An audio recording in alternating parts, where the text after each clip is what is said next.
जैसे कि आपको पता है कि आपके 40 करीब करीब 40 मार्क्स के एमसीक्यू आने वाले हैं, तो आपको वो एमसीक्यू बेस्ड क्वेश्चन करने आने चाहिए, उसको सॉल्यूशन करना आना चाहिए। तो मैं उसी के रिगार्डिंग ही आपके लिए नई वीडियोस का एक सीरीज़ लेकर आई हूँ। तो चलिए स्टार्ट करते हैं। और ऐसा नहीं होगा कि मैं जस्ट आपको क्वेश्चन पढ़ के बताया और उसका आंसर दे दिया, ऐसा नहीं होगा। इसको मैं डीपली आपको स्टडी कराने वाली हूँ, ताकि किसी भी तरह का एमसीक्यू आपका एग्जाम में आए तो आप उसको इजीली अटेम्प्ट कर पाएँ। तो चलिए स्टार्ट करते हैं। और वीडियोस को कंप्लीट देखना है, चैनल को सब्सक्राइब कर लेना और बेल बटन को प्रेस कर लेना, ताकि जैसे ही मैं नई वीडियो अपलोड करूं आपके लिए, आप उसको फटाफट से देख पाएँ। क्योंकि आपको पता है कि आपके एग्ज़ाम आने ही वाले हैं काफ़ी जल्दी। अभी फैब चल रहे हैं, ऑलमोस्ट आपकी एग्ज़ाम डेट मार्च में आ जाएंगे, समहाउ आपके एग्ज़ाम अप्रैल तक तो हो ही जाने चाहिए। ठीक है, बाकी कोई अनसर्टेन जो रीजंस हो सकते हैं उसका हम कुछ कह नहीं सकते हैं। ठीक है, तो पॉसिबिलिटी अप्रैल तक है, तो आप उसको स्टार्ट कीजिए पढ़ना। तो फर्स्ट क्वेश्चन को स्टार्ट करते हैं। फर्स्ट क्वेश्चन है आपका, कीमत सिद्धांत को क्या कहा जाता है, या फिर कीमत सिद्धांत का अध्ययन किसके अंतर्गत किया जाता है। ठीक है, तो यहाँ पे लिखा है आपके पास में कीमत सिद्धांत। कीमत सिद्धांत का मतलब है प्राइस को डिटरमाइन आप किस तरह से करते हैं।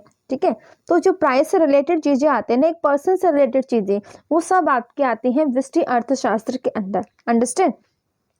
नेक्स्ट क्वेश्चन के अंदर हम चलते हैं। नेक्स्ट क्वेश्चन है आपका, निम्नलिखित में से कौन सा व्यष्टि आर्थिक चर का उदाहरण है। मतलब जो व्यष्टि अर्थशास्त्र के अंदर आता है।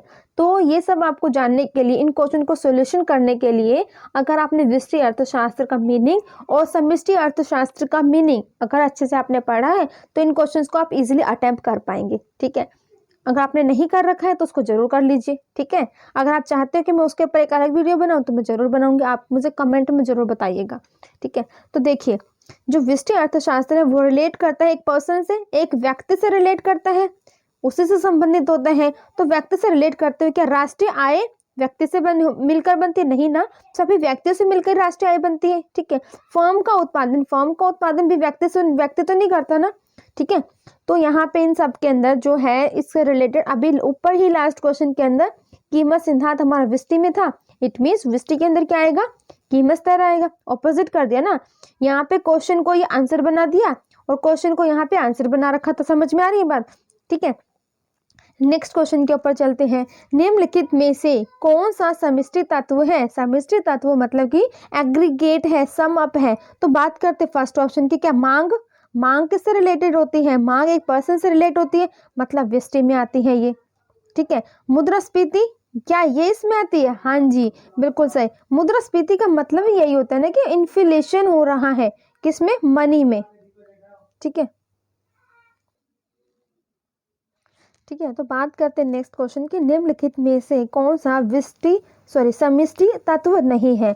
समष्टि तत्व नहीं है, इट मीन्स वो व्यष्टि तत्व होना चाहिए। और व्यष्टि कौन सा रहता है, मांग का सिद्धांत। अंडरस्टैंड, ये तो आपने अभी पढ़ा यहाँ पे है ना। जब मांग से रिलेटेड रहेगा वो किसका पार्ट रहेगा, व्यष्टि का, मतलब वो समष्टि नहीं हो सकता है। ठीक है, तो इन ऑप्शन, बाकी जो 3 ऑप्शन और हैं, मतलब ये तो व्यष्टि हो गया, अंडरस्टैंड। लेकिन जो ये 3 ऑप्शन और दे रखे हैं ना, ये किसके पार्ट रहेंगे, समष्टि के। रोजगार का सिद्धांत, आय का सिद्धांत और मौद्रिक नीति। ठीक है, ओके। अगले क्वेश्चन की बात हम करते हैं। निम्नलिखित में से कौन सा व्यष्टि अर्थशास्त्र का अध्ययन है, मतलब जो व्यष्टि से रिलेट करेगा। तो इन सब ऑप्शंस को आप ध्यान से देखिए। राष्ट्रीय आय किससे रिलेट है, समष्टि से। वस्तु कीमत का निर्धारण, इस क्वेश्चन को हम एक वस्तु कीमत का निर्धारण, ये सभी पार्ट रहते हैं आपके व्यष्टि अर्थशास्त्र के। ठीक है, सी पॉइंट की बात करें, भारत में कृषि समस्या, श्रम की समस्या, ये किसका पार्ट है, समष्टि का। समग्र मांग, ये भी समष्टि का। समझ पा रहे हो क्वेश्चन को कैसे अटेम्प्ट करना है। नेक्स्ट क्वेश्चन, निम्नलिखित में से कौन सा समष्टि तत्व है। समष्टि तत्व राष्ट्रीय आय, अभी पीछे ऊपर पढ़ा है ना हमने। ठीक है, अगला क्वेश्चन है, व्यष्टि अर्थशास्त्र के क्षेत्र में किसको शामिल किया जाता है, बताइए। ये रहा ना आंसर, कितना क्लियरली दिखाई दे रहा है, क्योंकि यही हम सब ऊपर पढ़ते आ रहे हैं। एक कीमत की कीमत ऊपर कितनी बार पढ़ चुके हैं। तो सामान्य कीमत स्तर का निर्धारण यहाँ पे होता है। राष्ट्रीय आय किस में आता है, समष्टि में आता है। अंतरराष्ट्रीय व्यापार समष्टि में आता है। अब यहाँ पे देखिए 2 ऑप्शन आपको क्लियर नजर आ रहे हैं, सामान्य कीमत स्तर का निर्धारण और वस्तु की कीमत का निर्धारण। तो आपको ये समझना है इन दोनों के बीच में अंतर। एक वस्तु की बात जब करेंगे तो ये व्यष्टि में आएगा।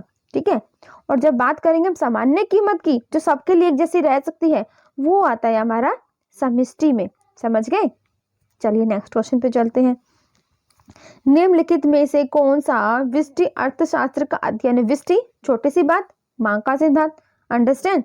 नेक्स्ट है अंतरराष्ट्रीय व्यापार का अध्ययन किस में होता है? अंतरराष्ट्रीय किससे होता है? अंतरराष्ट्रीय में इंटरनेशनल, इंटरनेशनल की जब हम बात करेंगे मतलब समग्र रूप से बात हम जब करेंगे तो वो समष्टि अर्थशास्त्र के अंदर आएगा।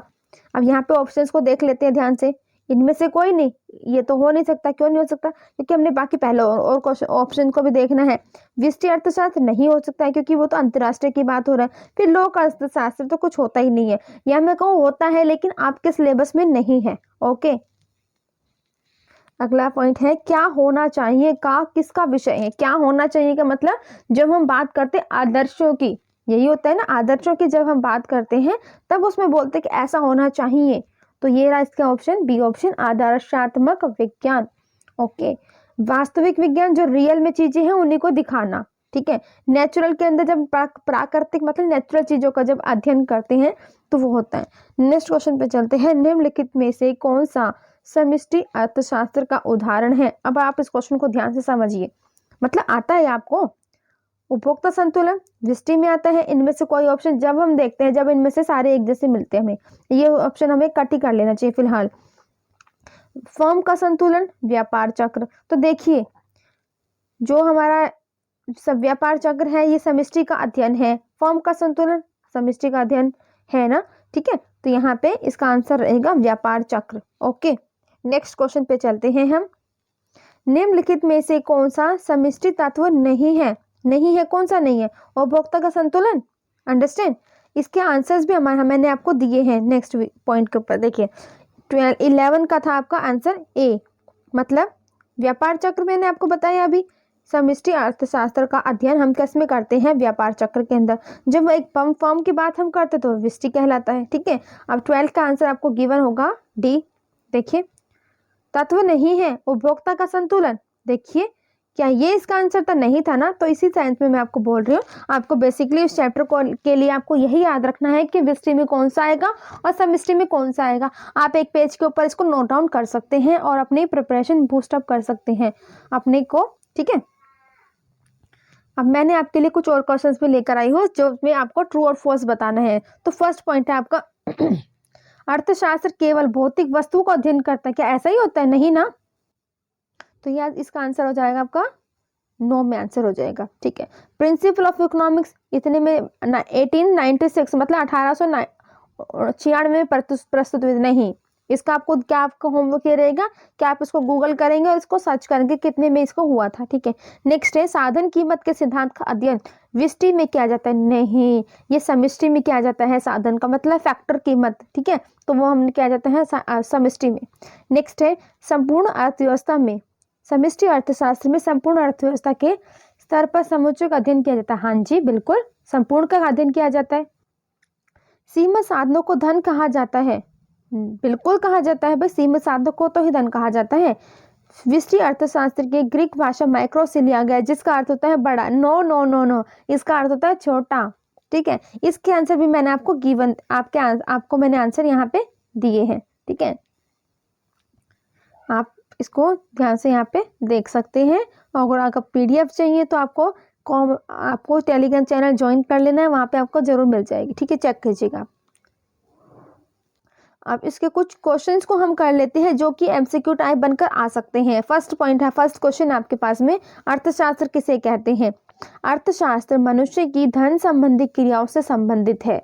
यह चुनाव करने की समस्याओं का विज्ञान है जो व्यक्तिगत, सामाजिक, राष्ट्रीय, अंतर्राष्ट्रीय स्तर पर साधनों की दुर्लभता के कारण उत्पन्न होती है। ठीक है, तो अर्थशास्त्र के अंदर बेसिकली हम धन संबंधी क्रियाओं का अध्ययन करते हैं। ठीक है, और ये सब दुर्लभता के कारण उत्पन्न होती है। अगर आपको ये अर्थशास्त्र का मीनिंग और अच्छे क्लियर शब्दों में समझना है तो आप मेरी जो रिसेंट वीडियो थी उसके अंदर देख सकते हैं। प्लेलिस्ट में जाइएगा इकोनॉमिक्स इन हिंदी, उसके अंदर आप इसको समझ सकते हैं। ठीक है, नेक्स्ट क्वेश्चन पे है अर्थशास्त्र की धन संबंधी परिभाषा, मतलब धन से रिलेटेड चीजों का प्राकृतिक और कारणों की खोज जो होती है वो उसके अंदर आती है, धन संबंधी परिभाषा के अंदर आती है। नेक्स्ट है भौतिक कल्याण संबंधी, भौतिक वो जो नेचुरल चीजें होती है उससे रिलेट करते आती हैं। ये सब परिभाषा आपको यहाँ से पढ़ लेनी चाहिए। ठीक है, व्यष्टि अर्थशास्त्र वही जो मैंने बताया अभी आपको, समष्टि अर्थशास्त्र वही से, आर्थिक क्रियाओं का अध्ययन करते हैं। इसके बीच में भेद भी यहाँ बता रखा है, ये आपको बहुत अच्छे से आता है। लास्ट वीडियो मैंने आपको समझाया है अच्छे से। वास्तविक जो नेचुरल चीजें होती हैं, जो तथ्य होती है, उन्हीं को एज इट इज लिख देना वास्तविक कहलाता है। आदर्श मतलब कि जो होना चाहिए, जैसे होना चाहिए वो आदर्शात्मक होता है। ठीक है। जो अर्थशास्त्र का नेचर होता है, प्रकृति होती है, वो कैसी कैसी रहती है, या तो वो विज्ञान हो सकता है या फिर वो कला हो सकता है। ठीक है। विज्ञान या कला, ये भी आपका एमसीक्यू में पूछा जा सकता है कि अर्थशास्त्र की प्रकृति कैसी है। ऑप्शन में आपको दे देगा या वो विज्ञान है या फिर वो कला है। सी ऑप्शन में बोलेगा दोनों है, फोर्थ ऑप्शन में बोलेगा तीन दोनों में से कोई नहीं है। तो आपको क्या ऑप्शन चूज करना होगा? विज्ञान और कला दोनों है। ठीक है। अब अगला क्वेश्चन के अंदर पूछ सकता है विज्ञान कैसे कैसा हो सकता है, वास्तविक या फिर आदर्शात्मक। ठीक है। पॉजिटिव या आदर्शात्मक। पॉजिटिव के अंदर जो चीज जैसी है उसको वैसे ही बता दिया आपने। आदर्शात्मक के जैसा होना चाहिए। ठीक है। अंडरस्टैंड। तो आज की वीडियो को यहीं पे एंड करते। आई होप आपको समझ में आए होंगे और इससे रिलेटेड जितने भी एमसीक्यू बन सकते हैं आप उसको इजीली अटेम्प्ट कर पाएंगे। तो ये हमारा फर्स्ट वीडियो था, फर्स्ट चैप्टर का। इससे नेक्स्ट वीडियो आएगा सेकंड चैप्टर का। और आपको क्या करना है, वीडियो को ज़्यादा से ज़्यादा शेयर करना है और बेल आइकन को प्रेस कर लीजिए, चैनल को सब्सक्राइब करके रखिए ताकि जैसे ही मैं नई वीडियो अपलोड करूं आप उसको फटाफट से देख पाएं और अपने प्रिपरेशन को बूस्ट अप कर पाएं। तो चलिए मिलते हैं फ्रेंड्स नेक्स्ट वीडियो में, तब तक के लिए पढ़ते रहिए। Bye bye friends.